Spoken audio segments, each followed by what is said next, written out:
Hello dear students, welcome to the class. तो आज हम क्लास 11th फिजिक्स में एक नया टॉपिक पढ़ेंगे। लास्ट क्लासेस में हम फ्रिक्शन से रिलेटेड सभी टॉपिक कंप्लीट कर चुके हैं। ओके, तो आज हमें पढ़ना है सर्कुलर मोशन के डायनामिक्स के बारे में। Here it is the heading, it is the dynamics of circular motion.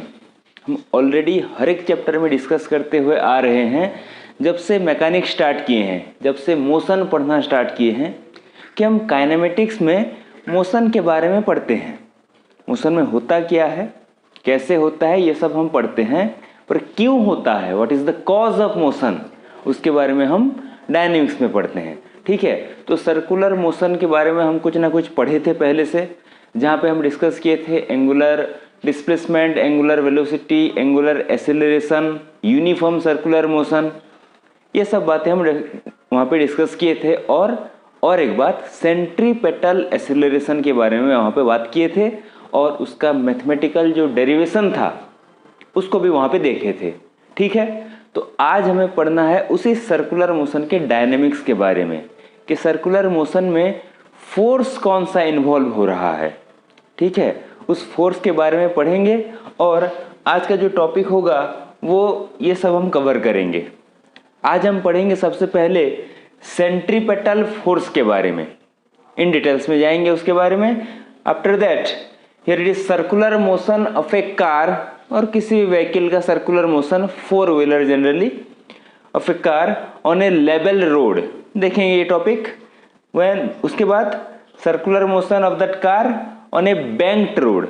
Level road मतलब हॉरिजॉन्टल के साथ ऐसे एक ही पैरेलली, बैंक्ड रोड मतलब हॉरिजॉन्टल के साथ एक एंगल से अगर रोड हो तो वहाँ पे स्टडी करेंगे, उसका मैथमेटिकल स्टडीज है। आखिरी में देखेंगे बेंडिंग ऑफ साइक्लिस्ट, एक साइक्लिस्ट चलाते वक्त कब ऐसे बेंड करता है, क्यों करता है, उसको हम मैथमेटिकली यहाँ पे देखेंगे।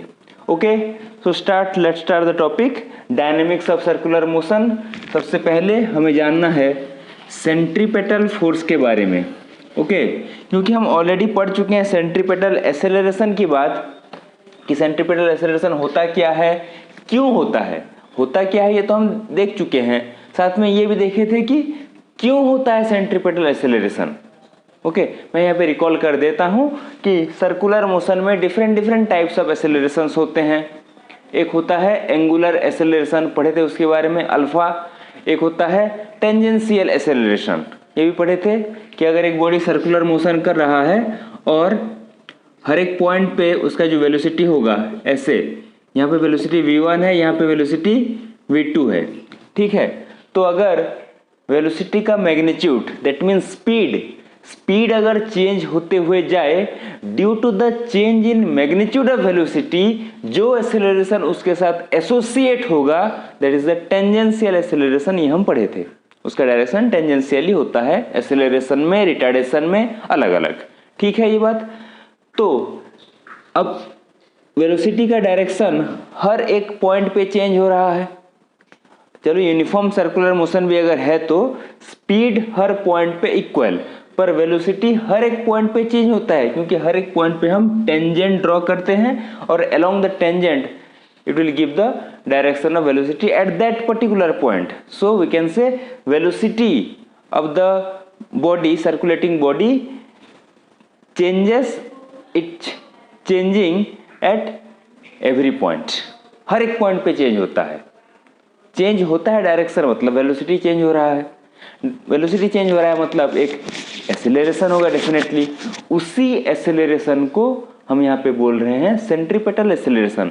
Change in direction of velocity के लिए जो एक्सेलरेशन होता है वो होता है सेंट्रीपेटल एक्सेलरेशन। और उसके डायरेक्शन की हम बात किए थे, जैसे यहाँ पे निकालना है और ये सेंटर है O, तो इस तरफ होगा सेंट्रीपेटल एक्सेलरेशन, यहाँ से इस तरफ होगा centripetal acceleration. Towards the centre, along the radius, radial होता है। ठीक है, तो हर एक पॉइंट पे ऐसे हम निकालते हैं सेंट्रीपेटल एक्सेलरेशन। अच्छा, तो यहाँ पे एक ये बात तो हमें समझ में आना चाहिए कि अगर एक्सेलरेशन है तो एक्सेलरेशन क्रिएट कौन करता है? फोर्स, ऑब्वियसली, जो F = ma फॉर्मूला जो है according to Newton's second law of motion, पहले एक्सेलरेशन या पहले फोर्स? पहले फोर्स है इसीलिए एक्सेलरेशन है। तो अगर यहाँ पे सेंट्रीपेटल एक्सेलरेशन है, अगर हम इसमें पढ़ चुके हैं, तो डायनेमिक्स में जब आएंगे तो डेफिनेटली हम देखेंगे कि इस सेंट्रीपेटल एक्सेलरेशन के लिए भी कोई ना कोई फोर्स यहाँ पे उसका कॉज होगा। तो जो फोर्स उस सेंट्रीपेटल एक्सेलरेशन के लिए कॉज होता है उसी को हम बोलते हैं सेंट्रीपेटल फोर्स। ठीक है, तो बॉडी को यूनिफॉर्म स्पीड में सर्कुलर पाथ में रखने के लिए जो फोर्स हमें चाहिए वो सेंट्रीपेटल फोर्स होगा, और सेंट्रीपेटल फोर्स भी उसी की तरफ होगा।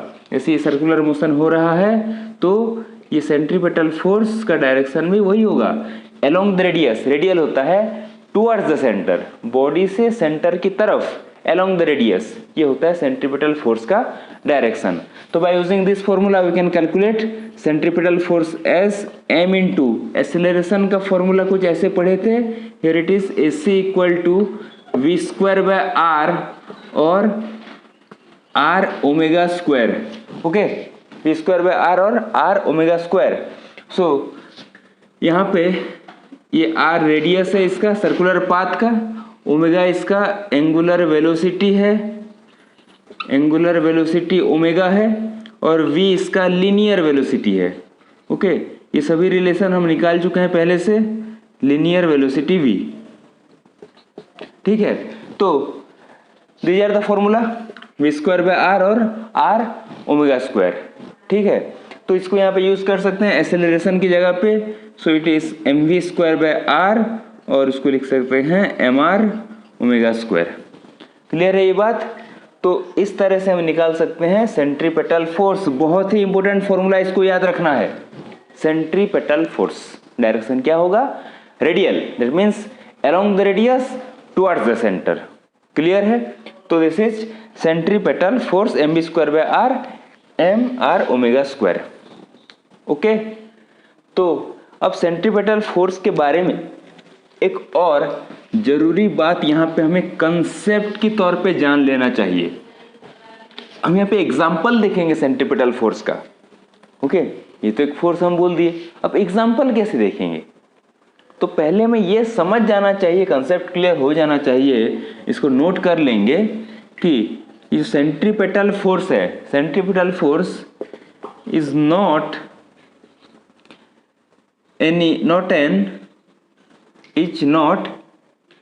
ए special kind of force. Okay, ये कोई स्पेशल काइंड ऑफ फोर्स नहीं है। मतलब जैसे फ्रिक्शन एक special kind of force, electrostatic force उस चार्ज के बीच में वो एक स्पेशल काइंड है, मैग्नेटोस्टैटिक फोर्स मैग्नेटिक पोल्स के बीच में वो एक स्पेशल काइंड का फोर्स है, ग्रेविटेशन जैसे मासेस के बीच में वो उसी जगह पे एक स्पेशल काइंड ऑफ फोर्स है। पर सेंट्रीपेटल फोर्स सर्कुलर मोशन के लिए चाहिए, पर ये एक स्पेशल काइंड का फोर्स नहीं है। तो कैसा फोर्स है? ये फोर्स वो सब फोर्स प्रोवाइड करते हैं। ओके, एग्जाम्पल में यहाँ पे हम लिख सकते हैं कि वो सब जो फोर्सेस हैं, जैसे टेंशन जो स्ट्रिंग में होता है, ये एक स्पेशल काइंड ऑफ फोर्स है, ये प्रोवाइड कर सकता है सेंट्रीपेटल फोर्स। या फिर इलेक्ट्रोस्टैटिक फोर्स, पूरा लिखेंगे, इलेक्ट्रोस्टैटिक फोर्स ये प्रोवाइड कर सकता है। या फिर हो गया ग्रेविटेशनल फोर्स, ग्रेविटेशनल फोर्स ये प्रोवाइड कर सकता है। या फिर फ्रिक्शनल फोर्स, फ्रिक्शन जो हम पढ़े थे वो भी प्रोवाइड कर सकता है सेंट्रीपेटल फोर्स। बहुत से एग्जांपल्स हैं। जैसे टेंशन कहाँ पे होगा? जैसे एक स्ट्रिंग है, सीधीस ये एक स्ट्रिंग है, यहाँ पे एक तो बॉडी है, कोई एक तो मास। ओके, इसको यहाँ से पकड़ के अगर ऐसे हम घुमाते हैं, ठीक है, इमेजिन दिस, ये स्ट्रिंग है, एक मास ऐसे लटका हुआ है, इसके एंड पॉइंट पे दूसरे एंड को पकड़ के ऐसे अगर हम सर्कुलर पाथ में अगर घुमाते हैं उसको, तो उस बॉडी का जो सर्कुलर मोशन हो रहा है, सेंट्रीपेटल फोर्स तो चाहिए उसके लिए। तो जहाँ से ये कनेक्टेड है इस तरफ टेंशन भी तो होगा। अब यहाँ पे पकड़े और घुमा रहे हैं तो यहाँ पे इसका सेंटर होगा। तो ये टेंशन जो है, this tension provides centripetal force to the body to circular motion करने के लिए सेंट्रीपेटल फोर्स कौन देता है? ये टेंशन देता है। ओके, इलेक्ट्रोस्टैटिक फोर्स, जैसे इलेक्ट्रॉन्स होते हैं, केमिस्ट्री में पढ़े होगे, बोर्स एटॉमिक मॉडल, फिजिक्स में भी पढ़ोगे क्लास 12th में। ओके, वहां पे कहा गया है कि इलेक्ट्रॉन्स एटम के न्यूक्लियस के अराउंड डिफरेंट सर्कुलर ऑर्बिट्स में रिवॉल्व करते रहते हैं। तो वो भी सर्कुलर मोशन अगर है तो वहां पे क्या होगा, उसको भी सेंट्रीपिटल फोर्स चाहिए। तो पॉजिटिव चार्ज प्रोटॉन्स और इलेक्ट्रोनेगेटिव चार्ज दोनों के बीच में जो अट्रैक्टिव इलेक्ट्रोस्टैटिक फोर्स है वो प्रोवाइड करता है सेंट्रीपिटल फोर्स। ठीक है, ये प्रोवाइड करेगा सेंट्रीपिटल फोर्स किसको, इलेक्ट्रॉन्स को, ताकि वो रिवॉल्व कर पाए सर्कुलर पाथ में। ग्रेविटेशनल फोर्स, जैसे कि अर्थ या कोई भी प्लैनेट सन के अराउंड जैसे रिवॉल्यूशन कर रहा है, ये सन है, इसके अराउंड अर्थ जैसे रिवॉल्यूशन करेगा, कोई भी प्लैनेट रिवॉल्यूशन करेगा, तो ये टर्निंग पाथ तो है ना, सर्कुलर पाथ जैसा ही तो है। तो सर्कुलर पाथ है तो इसको भी चाहिए सेंट्रीपिटल फोर्स। तो सन और अर्थ के बीच में जो ग्रेविटेशनल फोर्स होगा that will provide the required centripetal force to earth to revolve around sun. Okay, उसके बाद फ्रिक्शन। फ्रिक्शन कहाँ पे काम में आता है सेंट्रीपिटल फोर्स प्रोवाइड करने में, ये तो हमें आज पढ़ना है हमारे टॉपिक में, वो तो देखेंगे कहाँ पे वो काम में आता है। ठीक है, तो ये बात जान के रखेंगे, सेंट्रीपिटल फोर्स कोई अलग से स्पेशल टाइप का फोर्स नहीं है, रिक्वायर्ड फोर्स है। सर्कुलर मोशन नहीं तो नहीं होगा, सर्कुलर मोशन होने के लिए सेंट्रीपिटल फोर्स चाहिए ही चाहिए। तो इनमें से कोई फोर्स कुछ कुछ सिचुएशन में सेंट्रीपिटल फोर्स जैसा बिहेव कर जाते हैं वहां पे, तब सर्कुलर मोशन पॉसिबल होता है। ये कंसेप्ट है, क्लियर है? तो टॉपिक में, अगले टॉपिक में आए। सो it is all about centripetal force. ठीक है, तो नेक्स्ट टॉपिक है कि किसी भी कार का मोशन पढ़ेंगे एक लेवल रोड में पर सर्कुलर पाथ में। Okay, circular motion of, heading देंगे circular motion of a car on a level road. एक लेवल रोड होगा, ओके, और सर्कुलर मोशन, जैसे कि ये रोड है, सपोज ये एक रोड हो गया, ओके, सर्कुलर है, और सपोज यहाँ पे कहीं पे सेंटर है इसका, here it is the centre O इस पाथ का। तो यहाँ पे ये सर्कुलर रोड है, सपोज यहाँ पे कोई एक तो कार है, it is the car. Okay, कोई कार यहाँ पे ड्रॉ तो नहीं कर रहा हूँ, इमेजिन करना एक कार है, ये इसके व्हील्स हैं, ठीक है, इसके व्हील्स हैं, ये कार हो गया। तो ये जो कार होगा ये टर्न करते हुए तो आ रहा है, अब सर्कुलर पाथ है, सीधा तो है नहीं, तो टर्न करते हुए आ रहा है, क्लियर है? तो इस पे होगा क्या, हमें जानना है, इसके सर्कुलर मोशन पॉसिबल हो कैसे रहा है, ये टर्निंग कैसे हो रहा है। ठीक है, क्या डायनेमिक्स यहाँ पे यूज करेंगे। सी दिस, अब ये लेवल रोड है हॉरिजॉन्टल के ऊपर, तो ये ऐसे कार हो गया, तो कार का जो वेट होगा m/g, नीचे की तरफ होगा, ये कार है, नीचे की तरफ m/g। अब इस कार का नॉर्मल रिएक्शन ऊपर की तरफ होगा। ओके, ऊपर की तरफ मतलब ऐसे रोड है, रोड के ऐसे ऊपर, समझ में आ रहा है ना, ये रोड है, रोड के नीचे mg, रोड के ऊपर ऐसे नॉर्मल रिएक्शन, तो नॉर्मल रिएक्शन ऊपर की तरफ होगा। अच्छा, और क्या है यहाँ पे, सी दिस, जब ये कार ये टर्न करेगा, ओके, जब ये कार टर्न करता है, सपोज हम जा रहे हैं, स्पीड से जा रहे हैं और सडनली ऐसे टर्न कर दी, तो हम इस सिचुएशन को इमेजिन कर सकते हैं। जस्ट इमेजिन दिस, एक ऐसा पिक्चर अपने माइंड में सेट करो, कार जा रहा है, स्पीड से टर्न कर दिया, तो होता क्या है, वो ऐसे बाहर की तरफ स्कीट करने लगता है, ऐसे जा रहा है, ऐसे टर्न कर दिया सडनली, तो ऐसे बाहर की तरफ स्कीट करने लगता है। स्कीड ना करे इसलिए क्या करेगा ड्राइवर, ब्रेक्स अप्लाई करेगा, जिस स्पीड से जा रहा है उस स्पीड को कम करने के लिए ट्राई करता है, वो ब्रेक्स अप्लाई करेगा। ओके, सिचुएशन को ठीक से समझना, सडनली अगर मूव कर दिया, ऐसे टर्न कर दिया, तो ऐसे स्कीड कर जाता है बाहर की तरफ स्कीड ना करे इसलिए ब्रेक्स अप्लाई करता है, कार की स्पीड को कम करता है। किसी भी बॉडी के मोशन की स्पीड को कम करना मतलब क्या है, उस पर कौन सा फोर्स अप्लाई होता है, फ्रिक्शन अप्लाई होता है डेफिनेटली। तो उसके टायर्स और रोड के बीच में जो फ्रिक्शन होगा, वही फ्रिक्शन उसको स्कीड करने से बचाएगा। ठीक है। तो स्कीड किस तरफ कर रहा है, सर्कुलर पाथ से बाहर की तरफ स्कीड करता है। तो फ्रिक्शन किस तरफ काम करेगा, इस टायर से फ्रिक्शन काम करेगा इस तरफ, रेडियस की तरफ, अंदर की तरफ। समझ में आ रहा है। अगर हम सीधे चलें तो पीछे की तरफ फ्रिक्शन, ये हम पढ़ चुके हैं, पर यहाँ पे फ्रिक्शन होगा इस तरफ। ये सबसे ज्यादा इंपॉर्टेंट है समझना। यहाँ पे इस टायर के लिए फ्रिक्शन, इस टायर के लिए फ्रिक्शन, तो जो टोटल फ्रिक्शन यहाँ पे मान के चलते हैं स्मॉल f, टोटल फ्रिक्शन वो होगा along this radius towards the centre of the path. और यही फ्रिक्शन उस कार को सेंट्रीपेटल फोर्स प्रोवाइड करेगा। ये है कंसेप्ट। ओके, ये फ्रिक्शन जो काम करेगा उस पे, ये उस कार को centripetal force, the required centripetal force provide करेगा। समझ में आया। ठीक है, तो ऐसे इस पे फोर्सेस काम करेंगे, डिफरेंट फोर्सेस। तो यहाँ पे एक चीज देख लेते हैं कि अब ये कार ना तो ऊपर उठ रहा है ना ही नीचे जा रहा है। क्लियर है, ये ना ऊपर जा रहा है ना ही नीचे। तो ये जो नॉर्मल रिएक्शन है वो उसके वेट के साथ तो इक्वल होगा ही होगा। फ्री बॉडी डायग्राम के हिसाब से हम देख सकते हैं कि ये रोड है, ऊपर नॉर्मल रिएक्शन, नीचे है इसका वेट, ना ऊपर जाएगा ना नीचे जाएगा, तो दोनों साइड का forces equal and opposite. So N equal to mg। ये बात तो हमें पता है। ठीक है, अच्छा अब देखते हैं इसकी बात।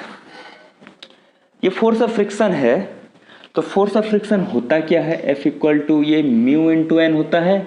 हम पढ़ चुके हैं mu is the coefficient of friction. ठीक है, mu is the coefficient of friction. Okay, limiting friction कह सकते हैं। तो म्यू हो गया इसका कोफिशिएंट ऑफ फ्रिक्शन, तो म्यू इंटू एन होता है। ये फॉर्मूला पढ़े हैं फ्रिक्शन में।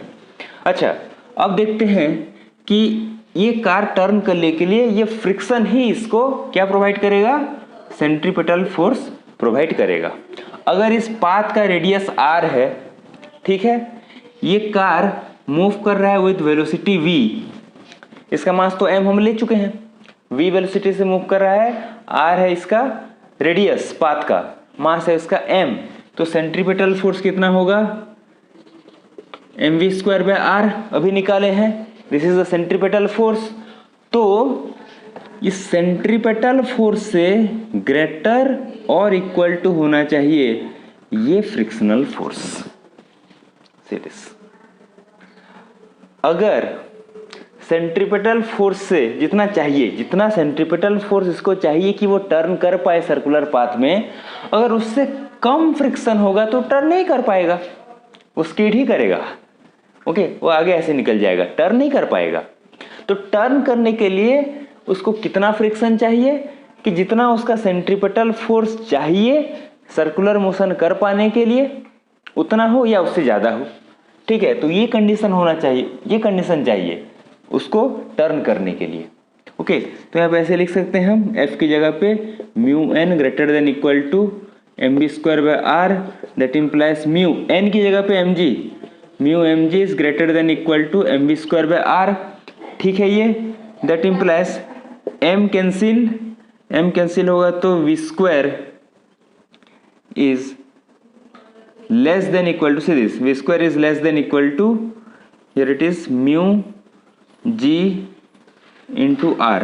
ठीक है, v square is less than equal to mu g r।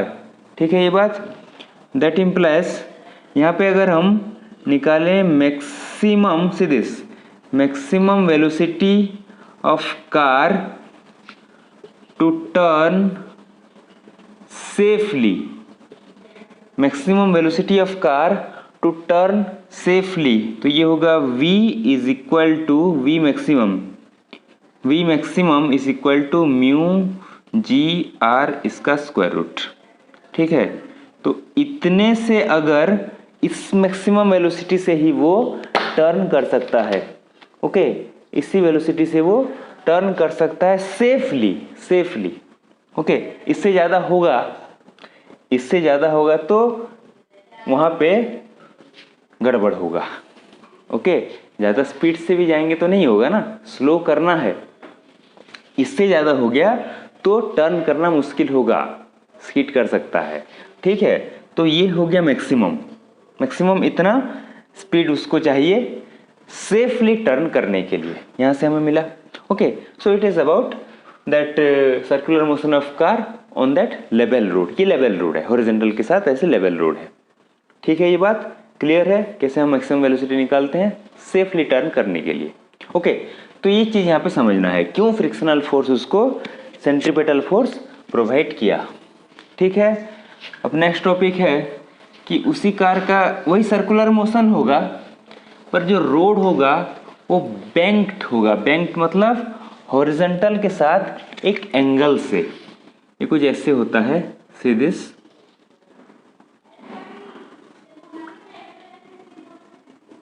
Okay, कैसे होगा ये जो रोड है इसके लेवल पे अगर होता हॉरिजॉन्टल पे तो ये ऐसे होता, पर ऐसे नहीं है, ये ऐसे है। हॉरिजॉन्टल लेवल के साथ एक एंगल थीटा बना के है ये बैंक्ड रोड। ओके, ये है बैंक्ड रोड। ओके, एक एंगल थीटा बना के है हॉरिजॉन्टल लेवल के साथ। तो जो कार होगा वो यहाँ पे हम उसको दिखा सकते हैं कार को। ठीक है, इसके जैसे व्हील्स हो गए, ये हो गया कार। ओके, ये कार है तो इसको हम यहाँ पे दिखाएंगे। क्लियर है? अच्छा, तो ये भी मूव कर रहा है तो इस पे फ्री बॉडी डायग्राम बनाने के लिए ट्राई करते हैं। इसका भी मास m, तो ऐसे नीचे की तरफ लगेगा m इंटू जी। ठीक है, ऊपर की तरफ लगे, इस तरफ लगेगा, ऊपर की तरफ नहीं, सॉरी, इस तरफ है ना। ये तो सरफेस है, तो सरफेस ऐसे सरफेस है तो सरफेस ही तो दे रहा है नॉर्मल रिएक्शन, तो ये सरफेस है तो ऐसे लगेगा नॉर्मल रिएक्शन।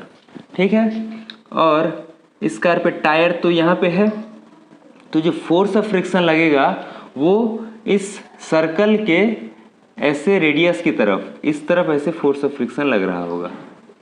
समझ में आ रहा है? ये टायर्स है और फोर्स ऑफ फ्रिक्शन कैसे लगेगा? अलोंग द सेंटर, इस तरफ फोर्स ऑफ फ्रिक्शन लगेगा। वहाँ पे देख चुके हैं वैसे कहाँ क्यों लगता है, ये फोर्स ऑफ फ्रिक्शन हो गया। अच्छा, ये अगर एंगल थीटा है, सी दिस, अगर ये एंगल थीटा है तो होगा क्या, ये भी एंगल थीटा होगा, दिख रहा है, ये थीटा है तो ये भी थीटा है। तो ये अगर थीटा है तो इस तरफ कार के नीचे की तरफ क्या काम करेगा, एफ कॉस थीटा। क्लियर है? नीचे की तरफ एफ कॉस थीटा दिख रहा है, F cos theta. Okay, if it is theta, sorry theta, it is theta, sorry this is F sine theta, very sorry, it is F sine theta. Okay, ये theta है तो इस तरफ force, ठीक है, इस तरफ एफ साइन थीटा, इस तरफ होगा एफ कॉस थीटा, इस तरफ होगा एफ कॉस थीटा। समझ में आ रहा है? Force F sine theta, F cos theta. अच्छा, अब देखते हैं एन के लिए। ये जो एन है, एन कैसे दो कंपोनेंट में डिवाइड हो सकता है normal reaction. See this, here it is. N के लिए अगर ये थीटा है, ओके, तो हम इसको ऐसे दिखा सकते हैं, इस तरफ अगर ये थीटा है तो ये भी तो थीटा होगा। ये हम फ्रिक्शन में डिस्कस किए थे इंक्लाइंड के लिए, ये थीटा है तो ये भी थीटा होता है। अगर वो थीटा है तो हम इसको ऐसे दिखाएंगे, इस लाइन वर्टिकल लाइन को भी ऊपर लेके गए। ठीक है, तो ये थीटा तो ये भी थीटा, तो एन का कंपोनेंट ऊपर की तरफ होगा एन कॉस थीटा, ठीक है, और इस तरफ होगा एन साइन थीटा। क्लियर है ये? ओके, आई रिपीट, ये रोड है, रोड ऐसे लेवल रोड नहीं है, ये ऐसे बैंक्ड है। ओके, रोड ऐसे नहीं, ओके ऐसे है। ओके, कितने एंगल से? थीटा एंगल से। अब इसके ऊपर कार है तो कार का वेट mg नीचे की तरफ, ठीक है। ये रोड है तो नॉर्मल रिएक्शन इस तरफ, ये थीटा है, ये थीटा एंगल, तो ये वाला एंगल थीटा होगा, ये दोनों पैरेलल लाइंस है ना, तो ये वाला एंगल थीटा होगा। अगर ये थीटा है तो इस तरफ फ्रिक्शन फोर्स, अच्छा ये टायर्स हैं तो फ्रिक्शन फोर्स ऐसे लगेगा, तो अगर ये फ्रिक्शन फोर्स है तो ये थीटा तो इस तरफ लगेगा एफ साइन थीटा और इस तरफ लगेगा एफ कॉस थीटा, अगर रिजोल्यूशन ऑफ वेक्टर करेंगे तो। फिर नॉर्मल रिएक्शन के लिए ये थीटा है, अच्छा ये थीटा है तो ये भी थीटा होगा। इसको अगर हम एक्सटेंड करें ये थीटा हो गया। तो अगर यहाँ पे देखें तो वर्टिकली ऑपोजिट में ये वाला एंगल भी थीटा। तो नॉर्मल रिएक्शन के दो कंपोनेंट एन कॉस थीटा इस तरफ और इस तरफ होगा एन साइन थीटा। सभी फोर्सेस मिल गए हमें। तो यहाँ पे एक चीज कैसे हम इसको इक्विलिब्रियम दिखाएंगे, होगा क्या, सीरीज नीचे की तरफ है mg और साथ में f साइन थीटा, ऊपर की तरफ है n cos थीटा और ऊपर या नीचे तो जा नहीं रहा है। तो क्या लिखेंगे, n cos theta must be equal to mg plus f sine theta. ठीक है। अच्छा अब इस तरफ का फोर्स सीरीज कौन सा फोर्स है, n sine theta plus okay series n sine theta plus f cos theta. ये कौन सा फोर्स होगा, ये फोर्स इसको सेंट्रीपिटल फोर्स प्रोवाइड करेगा। ये दोनों का combine force. Okay n sine theta और f cos थीटा ये दोनों मिलके इसको सेंट्रीपिटल फोर्स प्रोवाइड करते हैं। Okay so here it is, इसको लिखेंगे mv स्क्वायर बाय r। ठीक है ये इक्वेशन। इक्वेशन 1 और 2 को डिवाइड करो, इक्वेशन 1 डिवाइडेड बाय इक्वेशन 2 तो हमें मिलेगा mv square by r divided by mg, दोनों को डिवाइड करेंगे so it is v square by rg। दिख रहा है m कैंसिल होगा, v स्क्वायर बाय rg। यहाँ से हमें मिलेगा n sine theta plus f cos theta divide n cos theta minus f sine theta. Okay so this is equal to, सभी तरफ डिवाइड कर दो n cos थीटा, कितना होगा, अगर ऊपर डिवाइड करें n sine theta plus f cos theta divided by n cos theta divide कर दिए, डिवाइडेड बाय नीचे भी n cos theta minus f sine theta, इस पे भी n cos थीटा डिवाइड कर दिए। ठीक है सो दैट इम्प्लाइज यहाँ से क्या, तो ये हो गया n कैंसिल, ये tan theta sine by cos, यहाँ से f बाय n, उसके बाद ये हो गया 1 माइनस f बाय n। ठीक है equal to v square by R G. Clear है ये, दैट इम्प्लाइज ये कितना बन गया, टेन थीटा प्लस ये म्यू बनेगा f by n। Okay f equal to mu n होता है तो f by n equal to mu होगा, coefficient of friction divided by 1 minus mu, ये मिला फाइनली। ठीक है ये हमें मिला, तो इसको हम फाइनल इक्वेशन मान सकते हैं। ठीक है फिर भी सी दिस और थोड़ा सा इस पर मॉडिफाई अगर करें तो वी स्क्वायर इक्वल टू क्या होगा, V square will be equal to R G into tan theta plus mu divided by 1 minus mu. ठीक है tan theta plus mu 1 minus mu, sorry very sorry here it is sine theta by cos theta, ये tan theta होगा, very sorry ये tan theta होगा। अच्छा तो ये final formula है, this is the final formula. पर यहाँ पे हम एक केस लेते हैं, इफ रोड इज फ्रिक्शनलेस, जो कि अमूमन होता नहीं है, फिर भी यहाँ पे एक केस लेते हैं। अगर वो फ्रिक्शनलेस होगा तो म्यू इक्वल टू 0 होगा, फ्रिक्शन नहीं तो कोफिशिएंट ऑफ फ्रिक्शन भी नहीं। तो अगर म्यू 0 होगा तो कितना होगा, वी स्क्वायर विल बी, यहाँ पे म्यू कैंसिल, ये 0 तो R G tan theta only, R G tan theta, so theta will be here it is tan inverse V square by R G. ठीक है इतना हमें ये थीटा मिलेगा वहाँ पे मूव कर पाने के लिए, वी भी उसी हिसाब से कैलकुलेट होगा। स्पेशल केस है अगर फ्रिक्शनलेस है तो, पर ये उसका मेन फॉर्मूला है वेलोसिटी निकालने के लिए बैंक्ड रोड में। क्लियर है, तो ऐसे बैंक्ड रोड टाइप ओके और ऐसे बैंकिंग टाइप एक और एग्जांपल देखेंगे जो कि है बेंडिंग ऑफ साइक्लिस्ट, ठीक है, बेंडिंग ऑफ साइक्लिस्ट बहुत ईजी है ये, अगर वो दोनों समझ गए तो ये भी, पर यहाँ पे बस वही समझना है कि बेंडिंग ऑफ साइक्लिस्ट क्यों होता है और यहाँ पे फ्रिक्शन का क्या काम होगा, सेंट्रीपिटल फोर्स कौन प्रोवाइड करेगा, ठीक है। तो हर एक बात को देखते हैं। सपोज ये कोई साइक्लिस्ट है, सपोज ये वर्टिकल एक्सिस को एक ठो मान लिए, ये मान लिए हॉरिजॉन्टल एक्सिस, ठीक है, ये वर्टिकल है, ये हॉरिजॉन्टल है, ठीक है। तो यहाँ पे हॉरिजॉन्टल मतलब अगर एक साइकिल वाला है, साइकिलिस्ट है और ऐसे सीधे चल रहा है, तो जब उसको अगर सर्कुलर पाथ में ऐसे टर्न करना रहता है कहीं भी, तो हम देखते हैं कि वो ऐसे सीधे सीधे टर्न नहीं करता, थोड़ा सा साइकिल को ऐसे बेंड करके टर्न कराता है, यही होता है जनरली, ठीक है। वो सीधे ना टर्न करके ऐसे बेंड करके टर्न कराता है।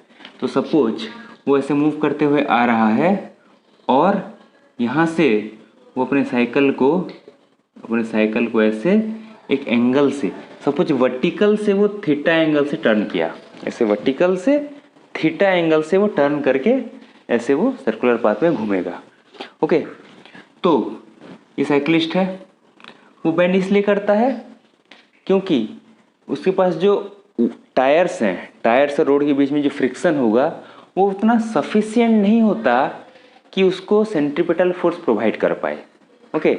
जो हम कार के केस में देखे हैं कि वो फ्रिक्शन उसको दे देता है सेंट्रीपिटल फोर्स, पर यहाँ पे फ्रिक्शन उतना सफिशिएंट नहीं होता कि उसको सेंट्रीपिटल फोर्स प्रोवाइड कर पाए, इसलिए वो बेंड करता है। बेंड करने से होगा क्या, होगा ये सीरीज, इसका नीचे की तरफ m×g वेट काम करेगा, और जैसे ये सरफेस है तो इस तरफ काम करेगा नॉर्मल रिएक्शन, ठीक है। साइकिल अब ऐसे हो गया ना, ऐसे साइकिल, तो सरफेस है तो इस तरफ काम करेगा नॉर्मल रिएक्शन। तो सपोज ये थीटा है तो यहाँ पे हम बता सकते हैं कि अगर ये थीटा है, ये दोनों पैरेलल हो गया तो ये भी थीटा होगा, तो इस तरफ काम करेगा n cos थीटा और इस तरफ काम करेगा n sin थीटा, दिख रहा है, ठीक है, n sin थीटा इस तरफ काम करेगा। और इस सर्कुलर पाथ ऐसे है ना, तो इस तरफ तो उसका सेंटर होगा, ऐसे टर्न कर रहा है तो इस तरफ सेंटर है, ये ऐसे टर्न कर रहा है तो इस तरफ सेंटर है, तो ये है वो फोर्स n sin थीटा, ये वाला कंपोनेंट उसको सेंट्रीपेटल फोर्स प्रोवाइड करेगा, तब जाके वो टर्न कर पाएगा, ठीक है, n sin थीटा। क्लियर ये बात। तो यहाँ पे अगर फ्री बॉडी डायग्राम से देखें तो mg इक्वल टू होगा n cos थीटा, क्यों होगा, क्योंकि ना ही वो नीचे ना ही ऊपर जा रहा है, वही बात तो हम करते हैं, mg equal to n cos theta, और ये जो है n sin थीटा, वो क्या है n sin थीटा, जो उसको सेंट्रीपिटल फोर्स चाहिए, सो इट इज mv²/r। अगर ये साइक्लिस्ट v वेलोसिटी से मूव कर रहा है, जो रेडियस इसका है वो सपोज r है सर्कुलर पाथ का, तो centripetal force mv²/r equal to n sin theta.